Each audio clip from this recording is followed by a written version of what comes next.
坐月子时，老公的寡嫂以照顾我为由住进了我们家。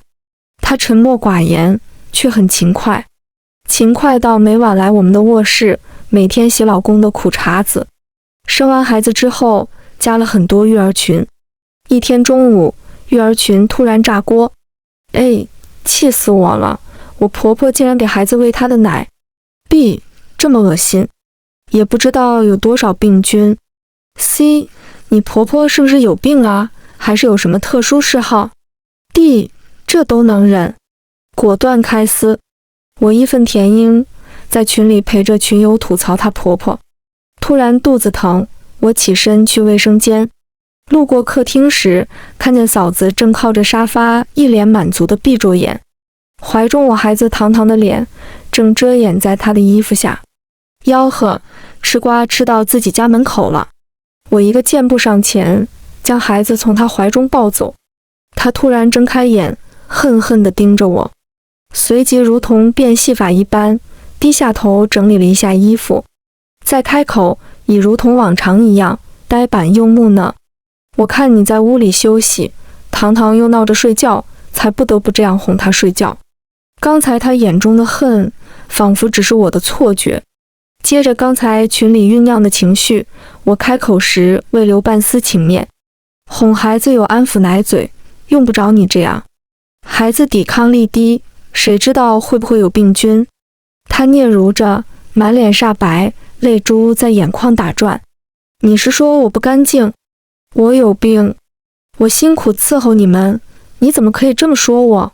他捂着脸，呜呜咽咽哭起来。正在此时，老公江毅回来了。他看见哭泣的嫂子，立刻变了脸。孙安宁，嫂子特地来照顾你月子，你怎么这么不懂事，惹她伤心？赶紧道歉。这是第一次，江毅站在别人立场，不分青红皂白来指责我。江毅，是他，不等我讲完，他直接打断。够了，你天天躺着啥也不做，别人伺候你，还挑三拣四。嫂子闻言，委委屈屈地开口：阿姨，没关系，安安只是产后抑郁，心情不好，我不怪她的。合着好话赖话都被他们说了，我成了最无理取闹的人，心中十分委屈。谁月子里不是躺着休养？何况生产前我已经请好了月嫂，是嫂子突然上门说要伺候我月子，江毅自己未经我同意就辞退了月嫂。等我发觉时，那月嫂已经有新的下家，如今倒是怪我月子里只会躺着了。我抱着糖糖回了屋，突然觉得这个家无比陌生。江毅是我大学实习公司的客户，第一次拜访他时，他就直愣愣盯了我很久。我因他的唐突对他印象很差，觉得他就是个垂涎美色的人渣。后来他对我穷追猛打，雨天送伞，病了送饭，节日送花。当我和校花从他眼前走过，他只盯着我笑时，我有点心动了。后来我特地去他公司找他同事打听，都说他努力上进，平时一心扑在工作上，从未听说有女朋友或者前女友。我终于放下心，答应做他女朋友。后来我问起他，为何第一次见我那么失态，他笑着说，可能那就是一见钟情吧。我们恋爱半年后，感情稳定，直接领证结婚。第一次回他家，他的寡嫂阴沉沉地看着我，我以为他们家对我不满意，他却说是因为嫂子性格冷淡。其实在今天之前，我还是对嫂子心存感激，毕竟我出院回家后，嫂子就忙前忙后伺候我们，每天晚上尽职尽责，起来3、4次来我们屋查看孩子状态。嫂子来之前，我们晚上睡觉是敞着卧室门的，她来的第一晚，我们习惯使然，忘了关门。半夜突然觉得床边有人，朦朦胧胧中睁开眼，看到床边站着一个黑影，当时吓了一大跳，迅速开灯，只见他穿着睡衣站在我们床边，一脸无辜。我怕你们睡得沉，特意来看看糖糖尿不是满了吗？我刚要抱怨出去的话，硬生生卡在喉咙。毕竟人家半夜不休息，还是为了我的孩子，我应该识好歹。第二天睡觉时，我特意嘱咐嫂子不用半夜起来，睡前还关上了卧室的门。但半夜的时候门依旧响了，嫂子还是进来，用同样的理由。我背地里偷偷跟老公抱怨，这样没一点隐私，嫂子经常进来，我总是睡不踏实。江毅打趣道，要不你让糖糖随嫂子睡，这样她半夜就无需过来了。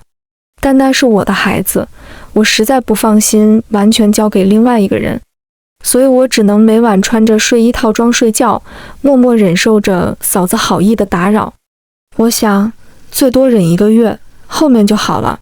嫂子因此还特意学了一道汤，说是安神的。那汤效果的确好，每晚睡前喝1碗，也能一觉到天亮了。嫂子的勤快也是令人叹为观止。前一天晚上换下来的衣服，第二天她就都给手洗了，包括内衣内裤这种私密物件。我曾委婉说过，内衣裤我们自己洗就行，她也算听进去了，后面我的衣服她都不碰了。但她还是执意给老公手洗贴身衣物。我给老公提过，后来再未看到那种情况。老公说都是自己洗的。我自己躺在床上，看着糖糖舞动着小手小脚，心中还是很委屈。以前只要一生气，江毅不到半小时肯定会来给我服软道歉。如今都过去那么久了，江毅还是没来哄我。迷迷糊糊睡过去，再次醒来时，周边静悄悄，连糖糖都不在身边。我着急起床，推开卧室的门，嫂子正抱着糖糖，满脸温柔的笑，老公江毅站在嫂子身边，逗着糖糖。突然一个荒诞的念头涌上来，他们好像才是一家人，我只是个插不进去的外人。听到我的动静，他们默契地齐齐抬头看向我。江毅冷漠地转开眼光，拎起身边的包，匆匆走了。嫂子一改往日木讷瑟缩的样子，倨傲地从我身边走过，将糖糖放在摇椅上。他们默契般孤立我。下午，我将糖糖哄睡，出来正好看到嫂子在卫生间洗着老公的贴身衣物。昨晚和今早憋着的火，腾的一下被点燃。不是说过吗？江毅的衣服他自己洗，你这不分彼此的，也不觉得恶心？嫂子将衣物从水中捞出来，湿淋淋甩在地板上。她看着我，露出诡异轻蔑的笑。不过一个替身，装什么清高？你来之前，江毅的衣服我都洗了10几20年了，就你是多，避避这个，避避那个。他的样子陌生的让人可怕。他死死盯着我，眼中的恶意毫不掩饰。我毫不示弱回怼，我家庙小，容不下你这尊大佛，请你离开。嫂子擦了擦手，解下围裙，你别后悔，到时求着我回来。太把自己当回事，说的好像霸总文中的弱智台词。临近下班时分，外面下起大雨。江毅领着嫂子走进来，二话不说，上来就阴沉着脸指责我。孙安宁，我以前怎么没发觉你是一个这么恶毒的人？外面下那么大雨，你就这样把嫂子赶出去？你还有没有良心？怀中的糖糖被江毅骤然响亮的声音惊得大哭起来，小脸涨得通红，上气不接下气。我顾不上搭理江毅，忙着哄糖糖。江毅却觉得我心虚，愈发张狂。嫂子在边上煽风点火，天天躺着啥也不干，还嫌弃我给阿姨洗衣服，没见过你这么好吃懒做的媳妇。我扭头盯着这两个恶心的人。替身怎么回事？江毅心虚地摸了一下鼻子，强装镇定。什么替身？你别转移话题，我们刚才在说你赶走嫂子的事情呢。我冷冷一笑，问问你的好嫂子啊，是她说的。嫂子听到我点她，有些心虚，有些瑟缩。我就是随便一说，你还胡搅蛮缠上了。见问不出什么信息，我只好抱着孩子回了卧室。晚上朦朦胧胧中，似乎听到外面压着声音的争吵声。你怎么跟孙安宁说替身的事？你还说了什么？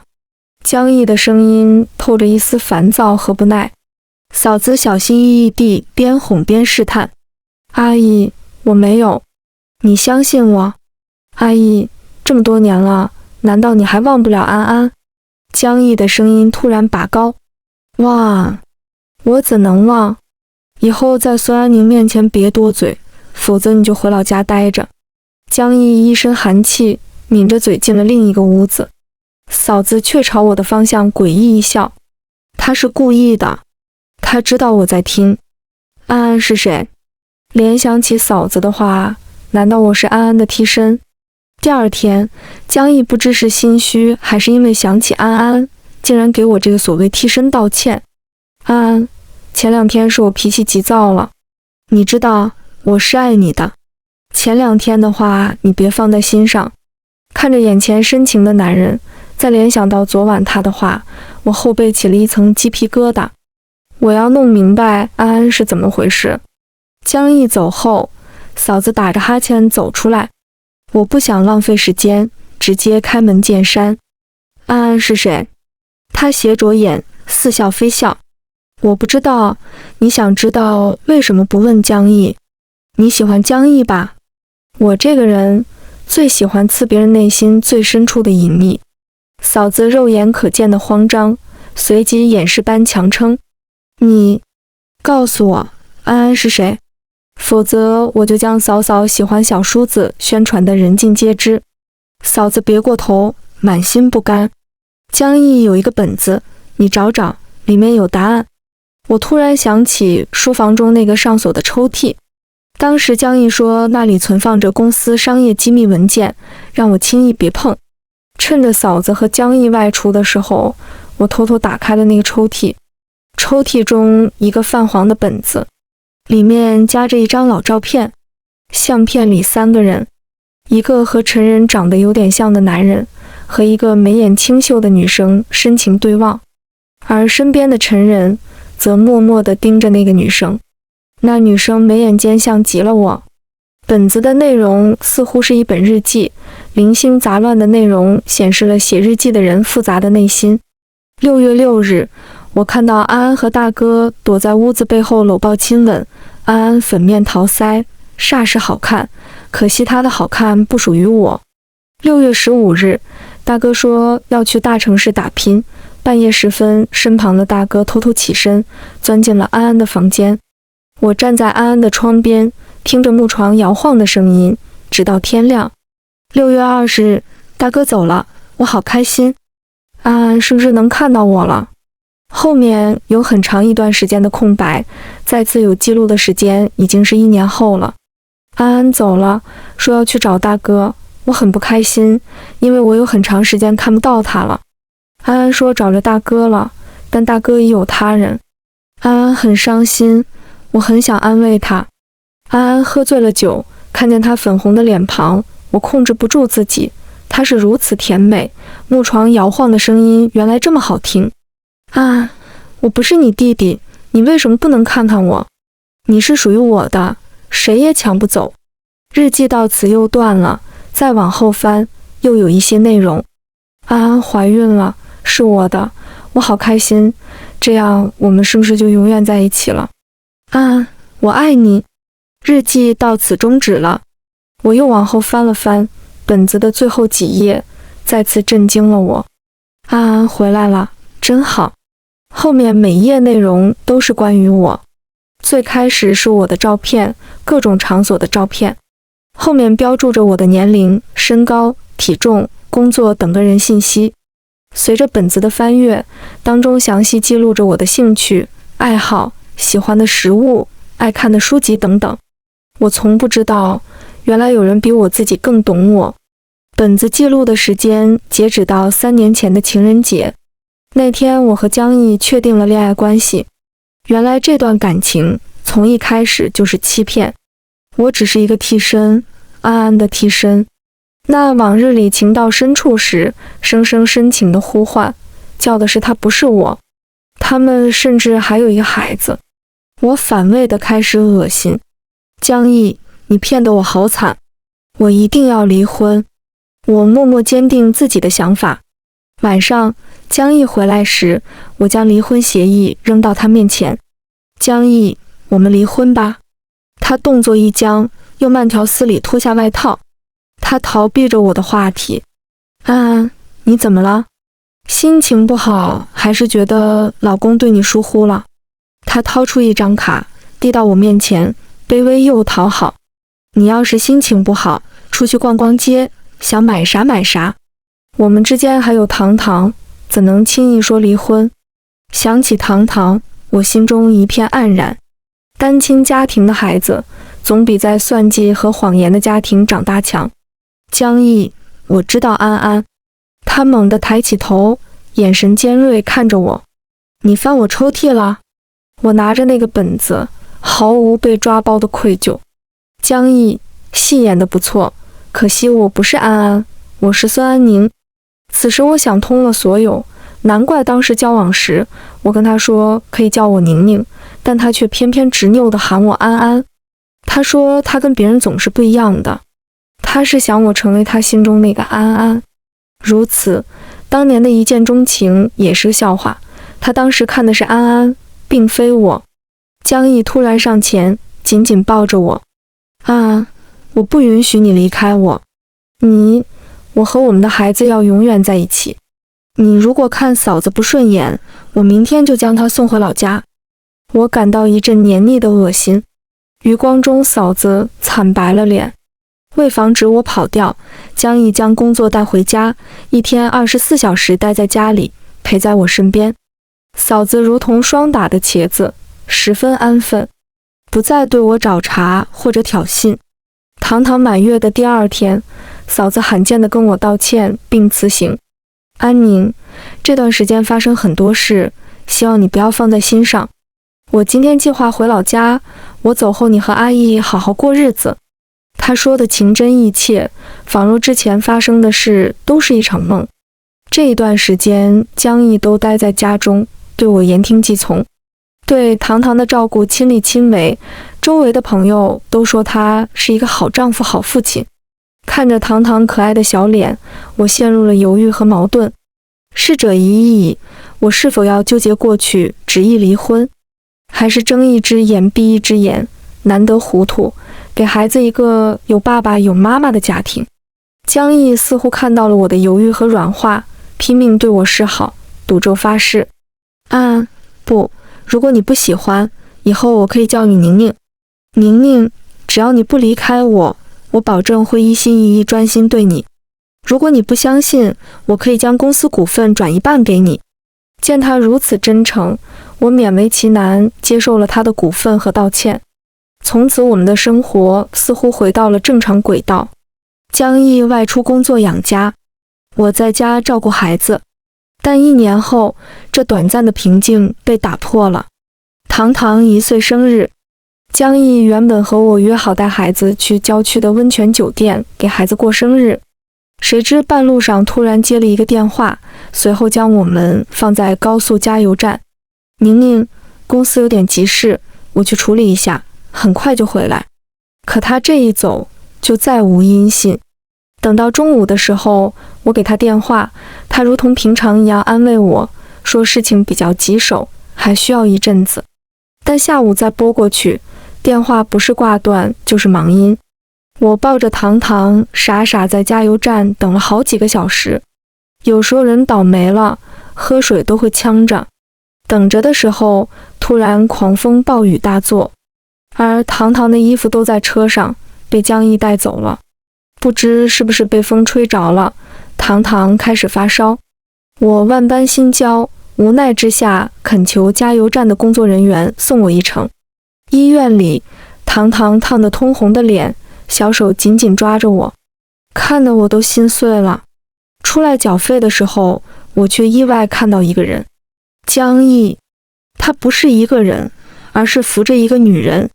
距离有点远，我未看清那女子的长相，只是从姿势上看，两人很亲密。江毅手轻扶着她的腰，而那女子则柔柔弱弱靠在江毅身上。我急冲冲冲过去，撞到了江毅身上。谁呀？走路不长眼。他骂骂咧咧，小心询问身边的女人是否受伤。随后抬起头，看到是我，心虚的左右瞧了瞧。你怎么在这儿？糖糖呢？他不提还好，一提起糖糖，我就怒火中烧。你也配提糖糖？今天是糖糖生日，你答应他什么了？你现在在干什么？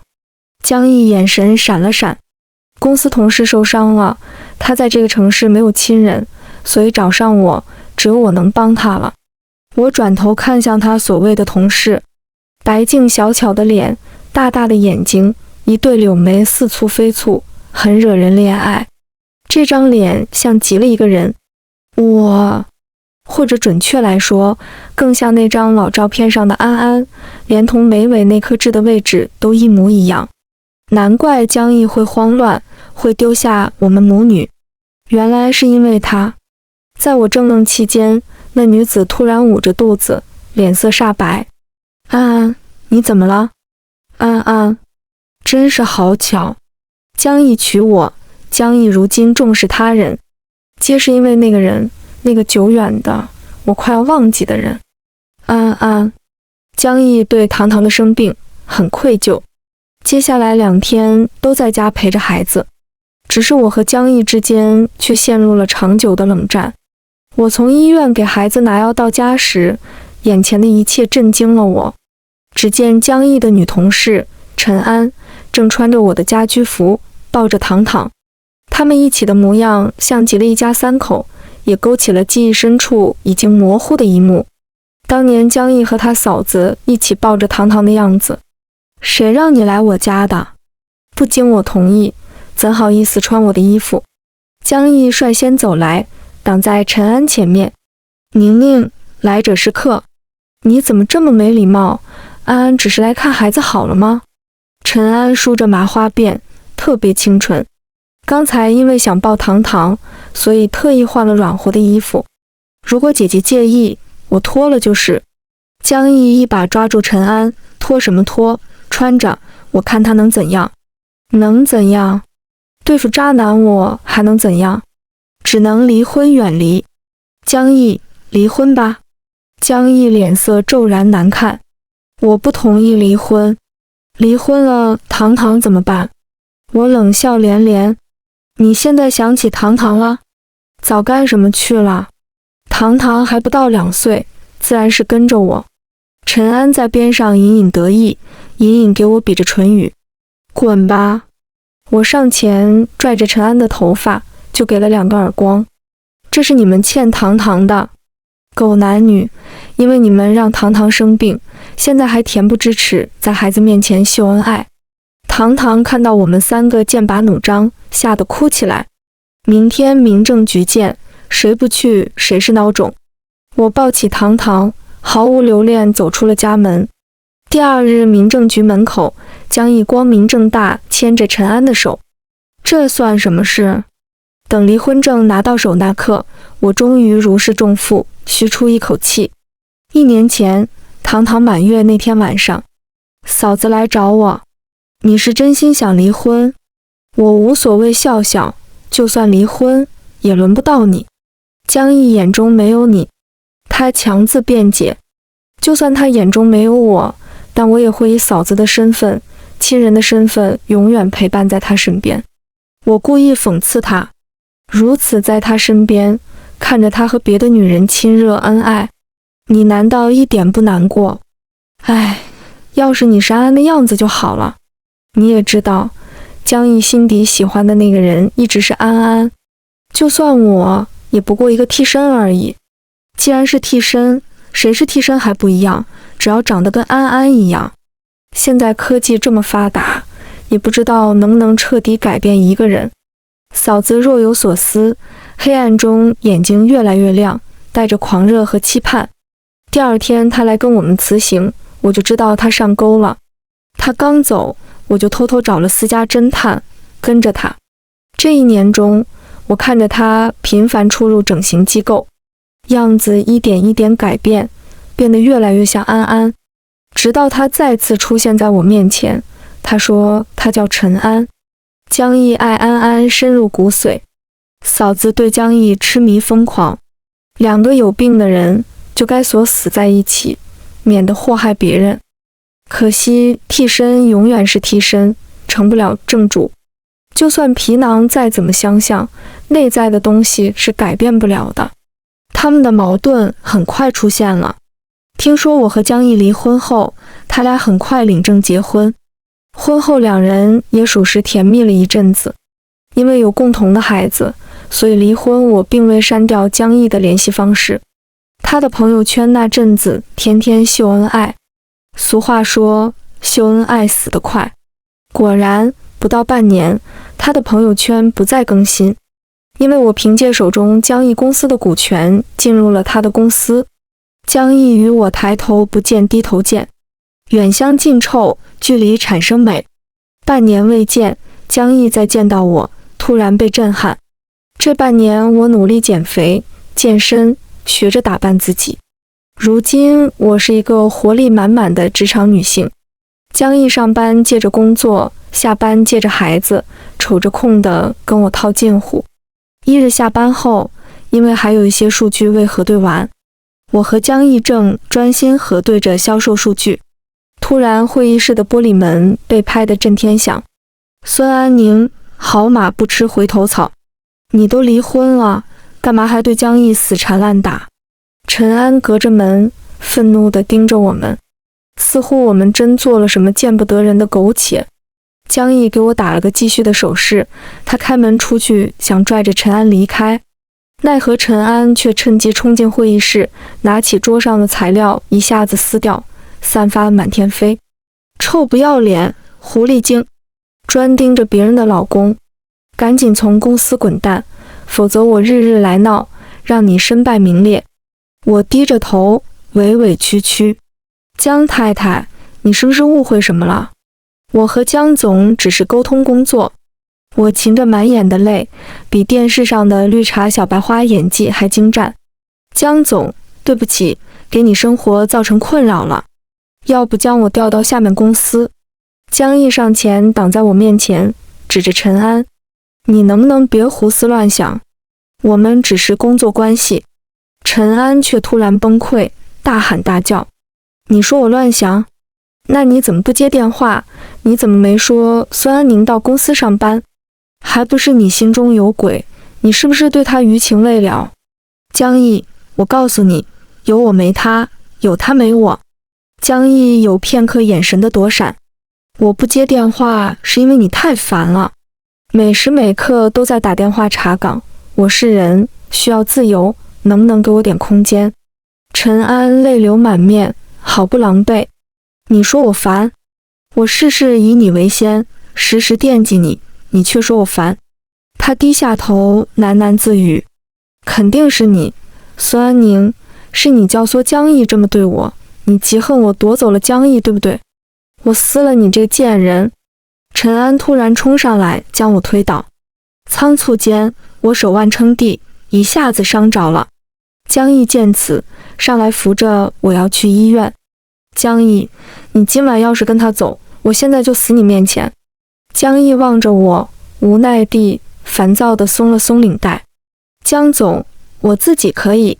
我默默转身，身后两人歇斯底里的咆哮，真是这世上最美妙的乐章。晚上我将手头的资料匿名发给了江毅，可真是期待他们的一出好戏。第二天一大早，我就接到了江毅的电话。他在电话中难过、忏悔。宁宁，陈安他是整容的，你知道他是谁吗？他是嫂子，他骗我，他欺骗我。宁宁，我后悔了，我们复婚好不好？复婚，想得美，这可是我等待1年多谋划得来的自由。江毅，你就好好跟你的安安锁死吧。事实上，他们的确是锁死了。江毅的脸色越来越疲惫，黑眼圈越来越重，手机时不时会响起，而他则将手机放在旁边，静静地看着他发呆。后来有一次，我们正在和投资方洽谈项目，谈到关键时候，陈安的电话打了进来，无休无止地打。江毅忍无可忍，出去接电话。我隐约听见他的咆哮：我受够你了，你不是安安，你是魔鬼，我要跟你离婚，离婚。那晚，江毅喝了很多酒，抓着我的手，泪眼朦胧。宁宁，这么多年了，只有你最像安安。陈安，骗子。我冷冷地看着他，将他吐槽的视频发给了陈安。后来，陈安来接江毅时，江毅跌跌撞撞挥开陈安的手。虽然你眼角有痣，虽然你的脸更像安安，但是我知道你是谁，你就是个小丑。陈安悲伤、绝望、歇斯底里。江毅，你没良心！从小到大，我为你做那么多，你怎么可以这么对我？江毅无视他的愤怒，转身拽着我的衣角。安安，你才是我的安安，我要跟安安永远在一起。陈安擦了擦眼角的泪，紧紧咬着嘴唇，使劲将江毅塞进车里。临上车前，他还不忘警告我：你只是替身，江毅永远属于我。我轻身上前，在他耳边轻声说了一句，他如同见鬼般仓皇钻进车里。第二天，公司炸锅了。昨晚陈安接走江毅之后，路上出了车祸，陈安当场毙命，江毅伤了脊柱，下半生都只能躺在床上。医生说他大脑清醒，但是不能说话，不能动，看着真是悲惨呐。我最后去医院见了他一面，他拼命眨眼睛，估计是看到我开心吧。江毅啊，这是你的报应。你猜我是谁？哎，不好意思，你猜错了。我认认真真盯着他的眼睛，那里有困惑、无奈、伤心。重新认识一下，我叫安安，安安的安安。他瞬间睁大了眼，那里只剩惊吓和绝望。我愉快地走出医院，没多久，我将手中的股份全部卖掉。我抱着糖糖登上飞机，开启新的旅程。